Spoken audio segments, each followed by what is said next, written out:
요즘 보면 확실히 극장가가 예전 같지 않은 모양입니다. 해마다 여름이면 대작들이 쏟아지기 마련이었는데 올해는 4~5편 정도가 전부인데다가 관객들의 취향과 선호도도 달라졌는지 예전 같으면 화제의 중심이었을 슈퍼히어로 영화는 둘 다 100만도 못 넘고 사라졌습니다. 별 수 없이 예년에 비하면 심심하게 여름을 보내고 있는 극장가로 악마가 이사왔습니다. 아마도 여름의 끝자락을 맞게 될 이 영화는 제가 한 번쯤은 언급하고 싶었던 엑시트의 이상근 감독이 두 번째로 연출한 미스터리 코미디입니다. 공교롭게도 조정석 씨가 좀비 딸로 간 사이에 유나 씨와는 또 한 번 손을 잡기도 한 영화라 기대하시는 분들께서 좀 계실 것 같은데 2019년에 개봉했던 엑시트의 경우는 대중성에서 제 눈이 완벽하게 틀렸던 영화입니다. 당시 리뷰에서 실망한 기색을 여지없이 드러냈던 것과는 정반대로 자그마치 900만 명을 돌파하는 걸 보면서 개인적으로 많은 배움을 얻었던 기억 때문에 악마가 이사왔다는 겸허한 자세로 봤습니다. 그럼에도 불구하고 이 영화 역시 차마 높은 점수를 주지 못하겠습니다. 냉정하게 말씀드리면 악마가 이사왔다를 보면서 이제 사람들이 극장에서 볼 영화를 선택할 때 OTT 영화와 비교하는 게 기준이 됐다는 말이 떠올랐습니다. 물론 좀비딸은 상대적으로 스케일이 적으면서도 블록버스터 사이에서 대박을 터뜨렸으나 악마가 이사왔다 해도 그런 천운이 따라줄지는 의문입니다. 지금부터는 약간의 스포일러가 있으니 주의하세요. 직장을 다니다가 졸지에 백수가 된 길구는 히키코모리와 다름없는 상태로 인형 뽑기만 열심히 하면서 삽니다. 항상 무기력하게 집구석까지 난장판인 상태로 지내던 중에 우연히 아랫집에 이사온 선지를 보고 첫눈에 반합니다. 불행히도 한창 의기소침할 때라 말 한마디 못 걸어보고 지나쳤지만 술에 취해 집으로 돌아가다가 엘리베이터에서 딱 마주치는 운명의 장난이 벌어진 것까진 좋았는데 여리게만 보이던 선지는 어디 가고 웬 깡패 같은 여자로 돌변해 본의 아니게 두 사람 다 상처까지 생깁니다. 그 후로 어떻게 된 건지는 알 수 없고 일어나자마자 또 우연히 들른 빵집에 선지가 일하고 있는 걸 보고는 혼자 당황해서 냅다 도망쳤으나 정작 선지는 길구를 아무렇지 않게 대합니다. 이마에 밴드를 붙인 걸 보면 분명히 같은 여자가 맞는데 마치 아무것도 모르는 사람처럼 행동하는 바람에 길구는 뭔가 의심이 가득한 눈초리로 선지를 감시합니다. 알고 보니 매일 새벽만 되면 완전히 다른 사람으로 변신해 혼자 거리를 누비고 다니는 희한한 여자라 더더욱 호기심이 생길 수밖에 없었지만 갑자기 선지의 아버지가 나타나 두 번 다시 자신의 딸에게 접근하거나 관심을 갖지 말라고 엄중하게 경고합니다. 그러거나 말거나 어차피 백수인 길구는 남는 게 시간이라 계속 선지를 뒤쫓았고 선지의 옆에는 아버지가 보디가드처럼 따라다녔으나 모종의 이유로 병원에 입원하게 되자 길구에게 모든 사연을 털어놓습니다. 선지의 아버지가 하신 말씀에 따르면 이 집안에는 조상대대로 내려오는 저주 때문에 선지의 몸에 악마가 깃들어 있다고 합니다. 평소에는 얌전한 아가씨로 지내는 선지가 새벽 2시 무렵부터 3시간 동안 왈가닥 뺨치는 여자로 바뀌는 건 그 때문이고 별의별 시도를 다 해봐도 소용이 없다는 걸 알게 된 아버지는 딸을 보호하기 위해 매일 새벽마다 선지와 함께 다닙니다. 당연히 길구는 이 얼토당토하는 얘기를 믿지 않았지만 아버지의 간곡한 부탁에다가 본인의 호기심까지 더해져 아버지가 퇴원하실 때까지 선지와의 기이한 산책에 동행하기로 결심하면서 이런저런 사건에 휘말리게 됩니다. 악마가 이사왔다는 기대를 할 게 없었던 영화입니다. 제가 엑시트를 재밌게 봤던 것도 아니고 안보현 씨나 유나 씨의 팬도 아니고 악마든 뭐든 간에 상반된 두 가지의 인격을 가진 사람이란 소재도 엄청 참신한 건 아니라 기대까지 가질 만한 게 없었습니다.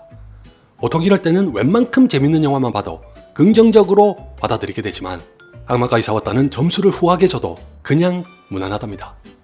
제 기대치에 미치지는 못했던 좀비딸이 원작 덕분인지 코미디 영화로 보는 맛은 더 낫다고 생각합니다. 이상근 감독의 전작인 엑시트와 비교해도 악마가 이사왔다는 제목과 어울리지 않게 너무 소박하고 잔잔합니다. 둘 다 코미디라는 건 같으면서도 전작가 재난영화를 비틀어 또는 재난영화의 틀을 가미해 수시로 왁자지껄하고 시끌벅적한 소동이 일어나는 반면 후자는 일찌감치 오컬트와의 접목을 내세우지만 정작 오컬트다운 기운이 들이우기까지는 상당한 시간이 걸리기도 하거니와 전반부에서부터 결말을 위한 포석을 까느라 두 사람이 함께 보내는 시간에 몰두합니다. 바로 이게 가장 심각한 문제인 것 같은데 그 시간 동안의 영화는 꽤 유쾌하되 코미디로서 필요한 재미와 웃음은 부족합니다. 순박한 청년인 길구가 선지의 아버지를 대신하게 되는 장면까지는 꽤 볼만합니다.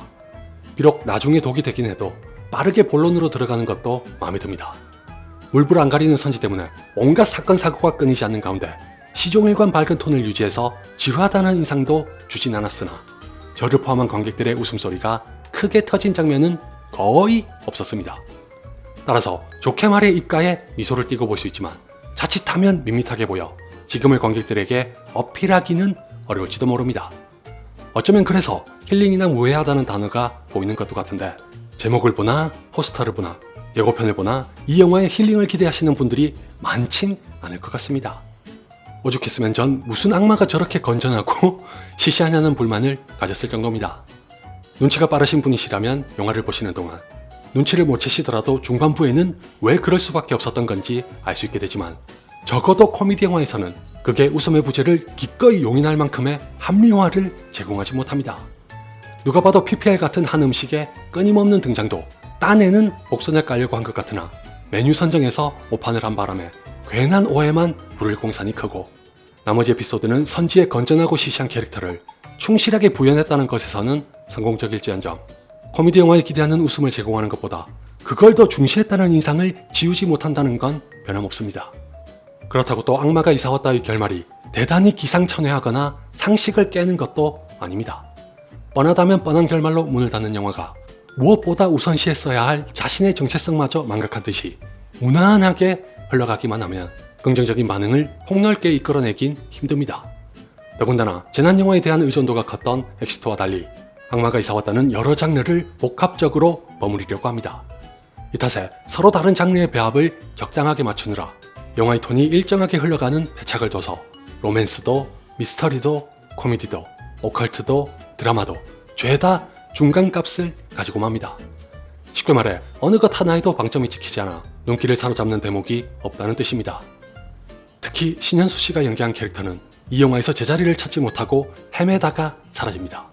10중 8구 여러분도 저처럼 선지가 악마에게 빙의된 게 아니라 다중인격이나 몽유병을 갖고 있을지도 모른다는 의심을 하실 텐데 놀랍게도 빙의가 된 건 맞습니다. 이 사실을 관객들이 비교적 이른 시점에 알 수 있도록 하지만 신현수 씨의 캐릭터가 등장하기 전까지는 제대로 써먹지도 않는 데다가 막상 등장하고 나서도 인상적인 에피소드를 제공하기보다는 선지의 캐릭터를 드러내는 도구에서 그칩니다. 고작 그런 용도의 캐릭터 때문에 잠시나마 노선을 벗어나 기껏 연출한 오컬트스러운 장면이 이도저도 아닌 결과를 냈다는 것도 감점의 여지를 남깁니다. 아무래도 감독이 같아 엑시트와 비교해서 말씀드리는 게 좋을 것 같은데 악마가 이사왔다는 세 가지에서 전작에 밀립니다. 첫 번째는 방금 말씀드린 코미디 영화로서의 덕목이고 두 번째는 캐릭터 설정입니다. 아까 제가 빠른 전개는 나중에 독이 된다고 말씀드렸다시피 이 영화는 화제가 되는 길구를 뒤로하고 거의 모든 서사를 선지에게 집중시킵니다. 애초에 길구에게 주어진 거라곤 직장을 다니다가 백수로 전락했다는 것뿐이었고 딱히 그 이상이 필요한 캐릭터로 보이지도 않아 문제될 게 전혀 없어 보였습니다. 단지 보기하고 다르게 순박한 청년이라 선지를 돕게 됐다는 걸로 충분했으나 신현수 씨의 캐릭터가 등장한 시점부터 선뜻 이해할 수 없는 결정의 연속을 보면 금세 당황하게 됩니다. 막말로 맘씨 좋은 착한 청년이라는 설정만으로 모든 걸 무마하겠다는 안일한 의지로 보일 지경입니다. 엑시트의 경우는 주인공의 심리적 변화가 중요한 요소는 아니었지만 악마가 이사왔다는 시간이 갈수록 영화에 몰입하고 길구에게 감정을 이입하도록 캐릭터 구축이 어느 정도는 필요합니다. 결말에서 길구에게 주어지는 변화만 봐도 제가 구체적으로 무슨 고난을 겪었고 선지를 만남으로 인해 어떻게 극복할 수 있었는지를 알아야 의미가 와닿을 것 같았으나 엑시트의 주인공과 마찬가지로 지극히 뭉툭하게 묘사하는 바람에 감동은커녕 우스꽝스러워 보입니다. 다른 건 다 그렇다고 쳐도 낮의 선지를 밤의 선지로부터 구하기 위해 후자가 제시한 조건에 응하면서 열심히 보좌했던 길구가 목표를 바꾼다는 게 갑작스러워 보인다거나 낮의 선지와 보낸 시간이 극히 적다는 것 등은 이상근 감독이 직접 쓴 각본이 오로지 설정과 보편성에 의존한 채 캐릭터의 심리를 전달해 관객을 설득하는 과정은 등한시했다는 걸 증명하는 셈입니다. 이런 영화를 보면서도 미소나마 띌 수 있었던 건 윤하 씨의 공이 절대적입니다. 안보현 씨도 의외로 길구와 잘 어울리는 연기를 보여줘 두 캐릭터의 관계를 지켜보는 재미를 줬지만 캐릭터가 캐릭터인 만큼 낮과 밤을 오가면서 상극의 캐릭터를 연기한 윤하 씨가 단연 돋보입니다. 왜 속된 말로 갭 차이나 갭모해라고 하잖아요. 악마가 이사왔다의 윤하 씨를 보면 그게 무슨 말인지 절로 알게 됩니다. 솔직히 개인적으로는 소녀시대를 한창 좋아할 때도 윤하 씨한테는 관심이 없었는데 이 영화에서 낮의 선지와 밤의 선지를 자유자재로 오가는 연기를 보니까 살짝 설렙니다. 심지어 낮의 선지도 마음에 들고 밤의 선지도 마음에 들어 유나 씨의 연기가 난생 처음 매력적으로 다가왔습니다. 게다가 악마가 이사왔다는 엑시트와 다르게 유나 씨의 고군분투가 필수적인 영화입니다. 엑시트는 조정석 씨의 비중이 더 큰 와중에 유나 씨도 가세해 웃음을 만들어내기도 했던 반면 악마가 이사왔다 이 길고는 그런 역할의 캐릭터가 아니라 밤의 선지에게 주어진 부담이 큽니다. 틈틈이 선지의 아버지와 사촌 동생이 웃음을 보태주곤 있어도 거의 대부분을 밤의 선지가 코미디와 드라마를 오가며 캐리하는 영화이기 때문에 유나 씨의 좋은 연기가 아니었다면 지금보다 반응이 훨씬 나빴을 거라고 생각합니다. 만약 유나 씨의 연기에 상응하는 각본과 연출이 있었다면 더 빛나는 스포트라이트를 받을 수 있었을 것 같아 유감입니다. 이상근 감독은 엑시트에 이어 악마가 이사왔다로도 요즘 보기 드문 오리지널 각본으로 건강한 웃음을 주려고 한 노력에 대해 칭찬에 마땅하지만 건강하기도 한 코미디와 건강하기만 한 코미디는 엄연히 다릅니다. 혹시 제가 또 틀리게 되면 무려 6년의 수양을 거치고도 대중성의 눈을 가지지 못한 꼴이 될 수도 있으니 오는 주말까지는 조마조마한 마음으로 지켜볼게요.